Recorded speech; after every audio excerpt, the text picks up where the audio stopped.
What is up, you guys? Welcome to the Gonzo Show. Thank you all for tuning in. I really appreciate it. Today's episode, we're going to talk about fear. What type of fear? Is fear good? Is fear bad? How can we withstand it? And how can we take that fear and make it benefit us?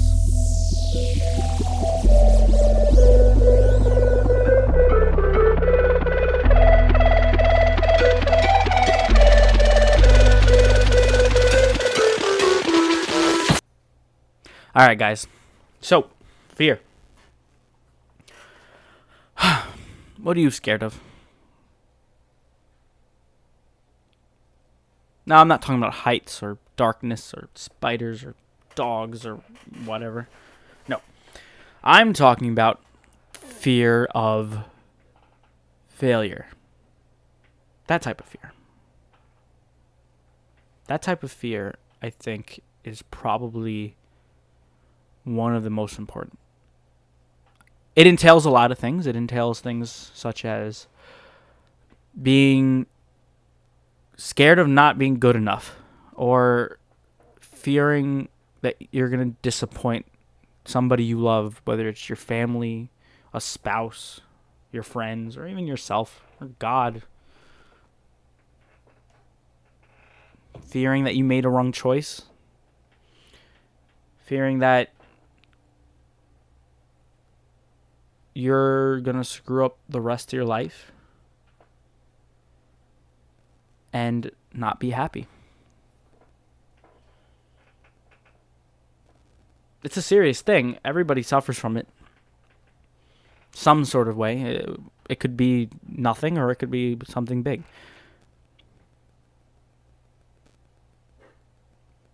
But fear is good. Fear is good in general. If we didn't have fear, if I wasn't afraid of a guy with a gun in an alley, then I might have been shot 30 times already. I'm kidding, obviously. But if I wasn't scared of getting run over by a bus, then I might just walk out into the middle of the street when the bus is coming. I know these are really stupid examples, but it remains the same. Fear can help save you, but it can also harm you. If you're scared of getting a ticket or increasing your insurance, something like that, then you're more prone to drive more carefully.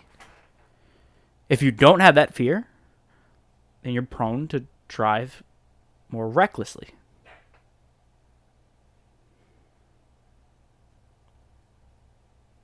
But fear can also be a bad thing. If I'm afraid of something and I allow it to debilitate me, that's a bad thing. If I allow my fear of, spiders, I'm not afraid of spiders, but let's say I'm afraid of spiders. If I allow that fear of spiders to keep me inside my house, never allow me to go outside because I'm scared that a spider's outside, then I'm missing out the entire world. I'm missing out on friendships, relationships. I'm missing out on seeing nature or experiencing new things. Of course, that's not what I'm here to talk to you about, but those are just examples of how fear is good and bad. So the real thing I want to talk about is the fear of failure. Now, fear of failure has a lot that goes under it, or a lot of things it could mean. It really depends on the person, but it could be, fear of failing a class, fear of being a homeless person one day, fear of being stuck at a 9-to-5 job when you know that's not something you want to do, fear of disappointing a loved one, either yourself, your friends, your family, your God, whatever it is. That can either help you or that can debilitate you. But these fears affect everyone. But it depends on how you react to it and what you do to deal with it, that reaction is going to show whether you're actually going to be a failure or be successful. So, for example, let's take me. Let's take my story. So, my first real time of doubt, my first real time of fear of being alone and being unhappy for the rest of my life, I took that, and what I did with it is I stayed in bed all day. I cut everybody off. I ate a ton of food, and I started acting extremely aggressively. What happened? I screwed up some relationships because of that. I gained a lot of weight. I lost my parents' trust.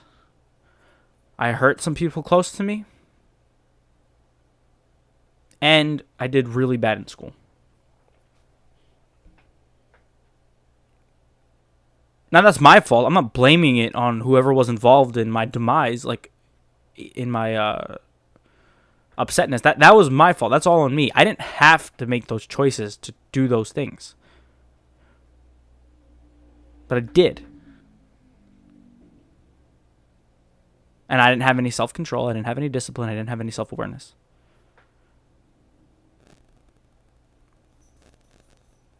So that's bad. Because then I took that and I brought it with me to college. What did I do in college? I flunked out of school. Even though I had a scholarship, I still messed up. I worked too much, where I sacrificed my relationship with God, my relationship with my parents, my family, my friends, and some other people.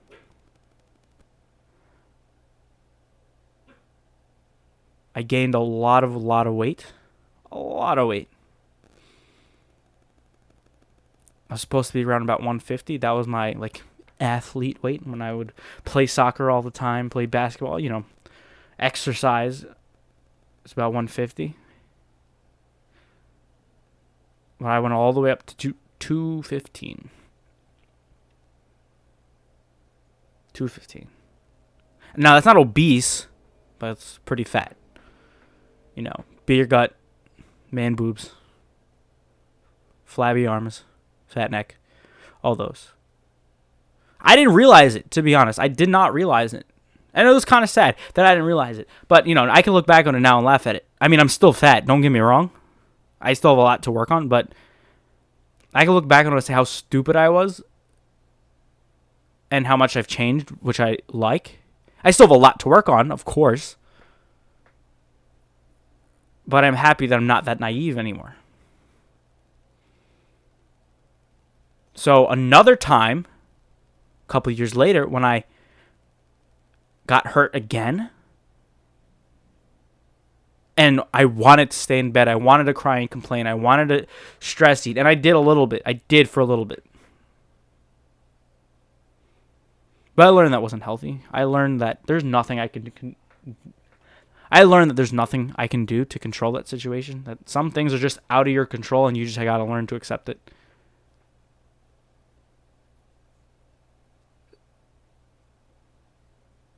And eventually, my parents started to blow up my spot, essentially. Said, Emilio, you're so fat. Emilio, you're a failure because you failed out of college and you didn't take advantage of the situation you had. You're so spoiled and privileged and all that stuff.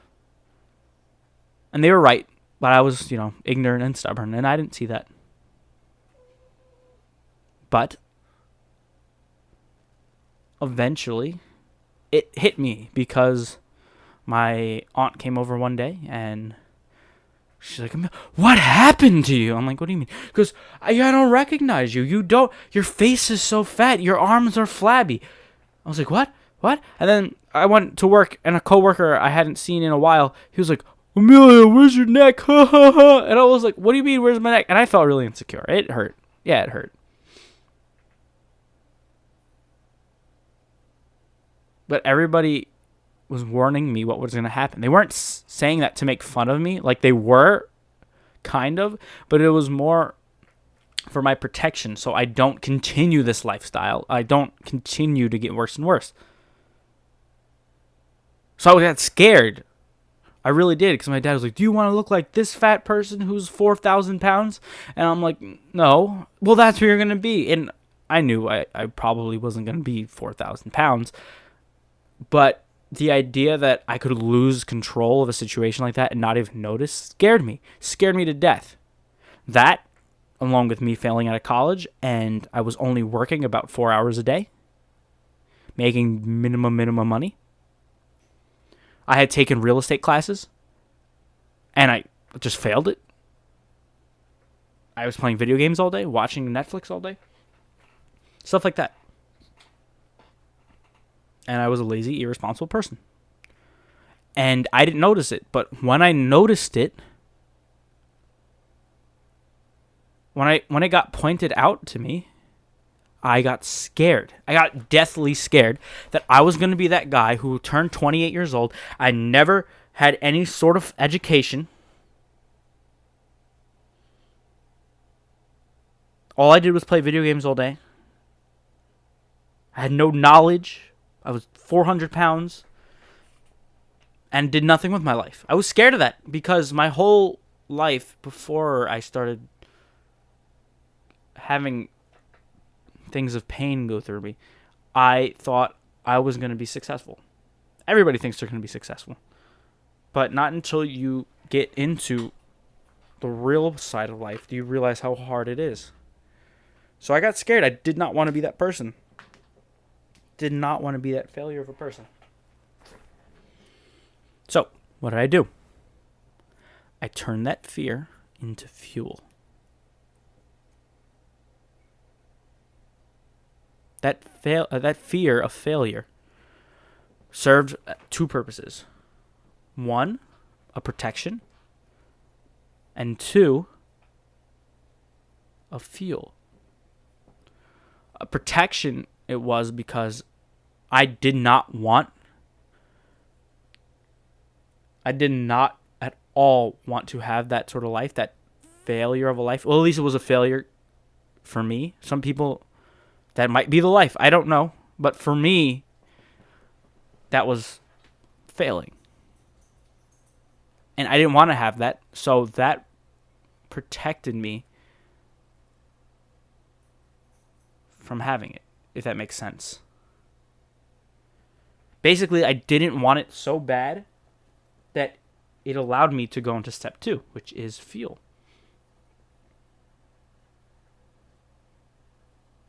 So I turned that fuel into motivation. I never liked going to the gym, to be honest. I mean, I did when I was like 13. But then I kind of stopped and I just never got back into it again. And my brothers would go all the time. Emilio, let's go to the gym. Let's go to the gym. I'm like, no, I'm good. I'm tired. I want to lay in bed and just weep. Just eat fatty food and go to bed. So that's what I did. And I just kept getting fatter and fatter and fatter and fatter. Eventually, when I did realize it, I was deathly scared of turning into that 4,000 pound fat loser. And lazy, by the way. So I used that fear as motivation to not let that happen. Just like the father who doesn't want his family to starve to death, so he works as hard as he can to make sure that doesn't happen.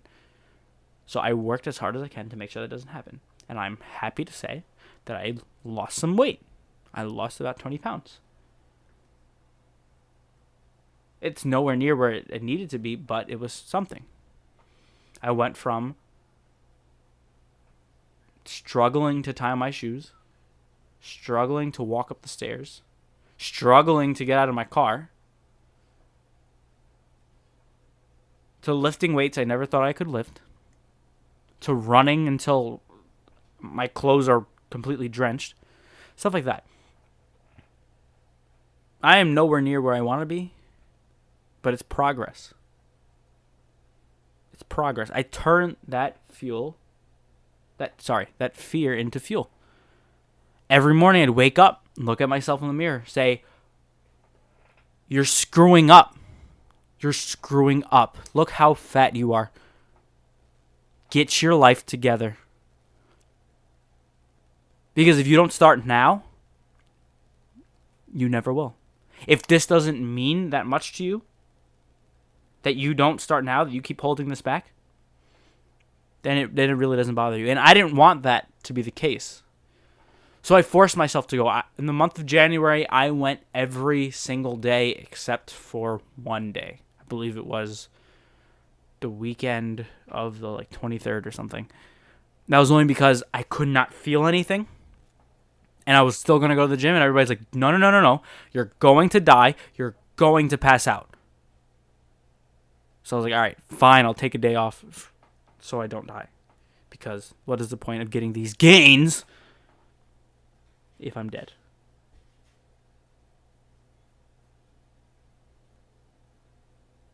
But yeah. That's how I turned fear into motivation, into fuel. Many people, when they're going through something like that, they just fall to their temptations and their vices. And it's sad. It is really sad. Because you can be doing so much with that, but you don't. Oh, it's not that easy, Emilio. You don't think I know that? Of course it's not easy. It's so grueling and difficult. But it's how bad do you want it? How bad do you want to lose those pounds? How bad do you want to make that money? How bad do you want to fix that relationship? How bad do you want to get those good grades? If you want it, you'll get it. If it really doesn't mean that much to you, then so be it. You might look back in 10 years and say, oh, I should have paid attention. I should have finished school because I could have gotten this license or this degree or this certificate. And I could have made this much money, or I could have done something that made me happy. But now I'm here working at McDonald's or whatever it is. Or here I am eating McDonald's every day instead of eating my quinoa and turkey breasts or whatever healthy people eat. I'm kidding. But that's what you got to do. Don't succumb to fear. Don't let it win. Don't. You're the winner, not your fears.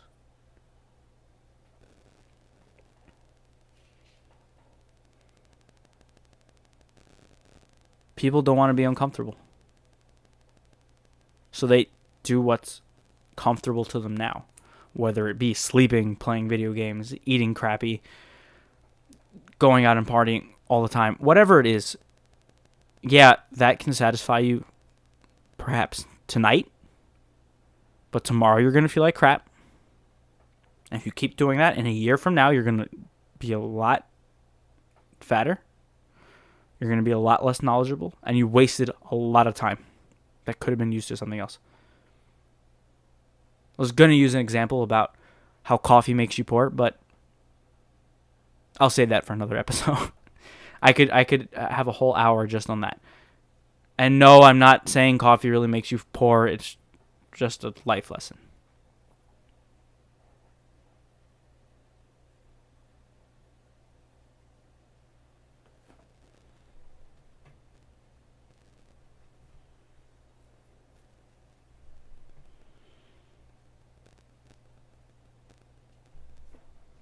You need to learn how to grow tougher skin. That's one of the steps to turning your fear into motivation or fuel. Well, my parents used to tell me I was fat every single day, and I was a failure every single day. They had good intentions. They were telling me that as a protection, not to insult me or bully me or abuse me, whatever you want to call it. No, that was not it. They were telling me that so I was more aware.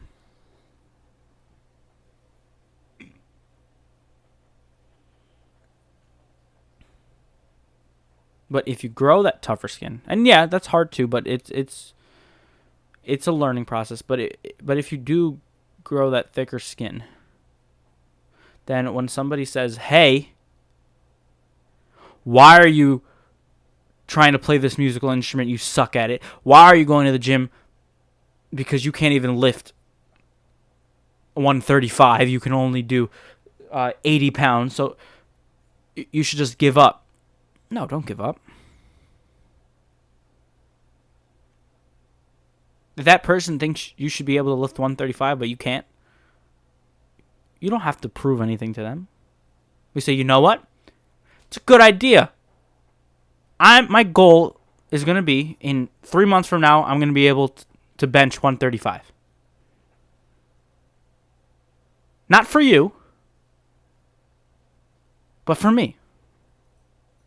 Take that insult, that bullying, whatever you want to call it. Don't go lash out at him and say, "Hey, that's not nice. You offended me." No. Take that and say, "You know what? I can use that to better myself. I need a goal. Because if I just keep benching the same weight, I'm never going to get anywhere. So let me make a goal to hit 135, and then if I hit a goal, I'm going to feel better. I'm going to feel better. It's more motivation for me to go to the gym." Hey, there you go. Right there. That's something.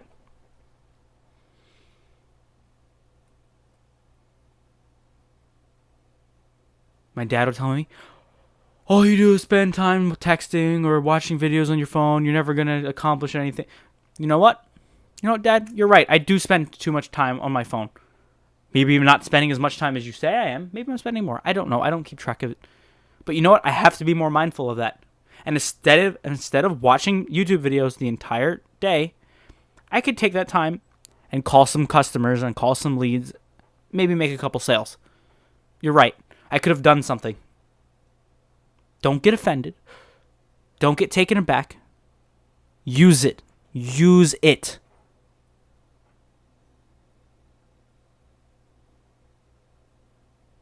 Please turn that fuel into motivation. Please turn that fear into fuel, into motivation, into inspiration. Don't let it win. Don't let it win. Take every ounce of that fear of failing